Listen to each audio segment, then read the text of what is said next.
जय श्री कृष्ण भक्तों, श्रीमद् भगवद गीता अध्याय 4 श्लोक 15। एवं ज्ञात्वा कृतं कर्म पूर्वैरपि मुमुक्षुभिः कुरु कर्मैव तस्मात् त्वं पूर्वैः पूर्वतरं कृतम्। भगवान कृष्ण अर्जुन को ये समझा रहे हैं कि मैं तुम्हें ज्ञान का कोई नया मार्ग नहीं बता रहा हूं।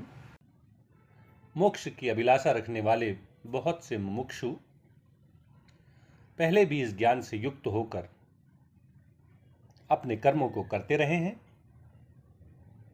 मोक्ष को प्राप्त हुए हैं। और इसलिए तुम भी अपने पूर्वजों द्वारा पहले किए गए कर्मों के अनुसार ही आचरण करो। तुम्हें भी अपने पूर्वजों की तरह ही मेरे ज्ञान से युक्त होकर अपने कर्तव्य कर्म करने चाहिए। भगवान कृष्ण अर्जुन को यह समझा रहे हैं कि भगवान के विषय में पूरी तरह से जान लेने पर, भगवान के अवतारों और उनके कर्मों की दिव्यता को भली भांति जान लेने पर, भगवान द्वारा कर्म करने के तरीके को निष्काम भाव से परहित के लिए कर्तापन के अभिमान से रहित होकर फल की आकांक्षा को त्याग कर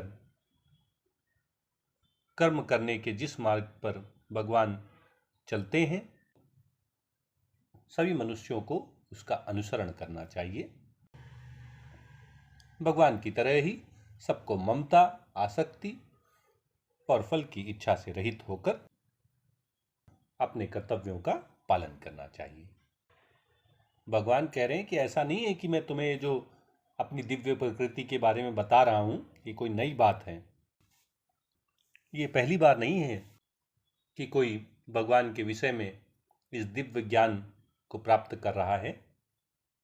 पहले भी बहुत से व्यक्ति ऐसे हुए हैं जिनमें मोक्ष प्राप्त करने की इच्छा थी, मुमुक्षु थे।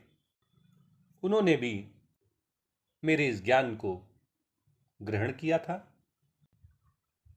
और श्रद्धा तथा विश्वास पूर्वक मेरे इस ज्ञान से युक्त होकर उन्होंने अपने कर्तव्य कर्मों को पूरा किया, मोक्ष को प्राप्त हुए। तुम्हारे पूर्वजों ने भी पहले इसी ज्ञान से युक्त होकर आचरण किए थे। तुम्हारे जो पूर्वज थे उन्होंने भी भगवान के ही मार्ग का अनुसरण किया था। उन्होंने भी आसक्ति, ममता और फलों की इच्छा से रहित होकर अपने कर्म किए थे। और इसलिए तुम्हें भी अपने पूर्वजों द्वारा चले गए पथ पर ही आगे बढ़ना चाहिए। भगवान अर्जुन को ये याद दिला रहे हैं कि वह क्षत्रिय कुल में उत्पन्न हुआ है, उसे अपनी कुल परंपरा का पालन करना चाहिए। जैसे उसके पूर्वज मेरे दिव्य ज्ञान से युक्त होकर श्रद्धा और विश्वास पूर्वक मेरी शरण ग्रहण करके अपने युद्ध रूपी कर्तव्य कर्मों को सदा से करते आए हैं, उसका भी ये दायित्व है कि वो भी अपने पूर्वजों के पद चिन्हों पर चले, अपनी कुल परंपरा के अनुसार ही आचरण करे, युद्ध करे और अपने साहस का, अपनी वीरता का प्रदर्शन करे।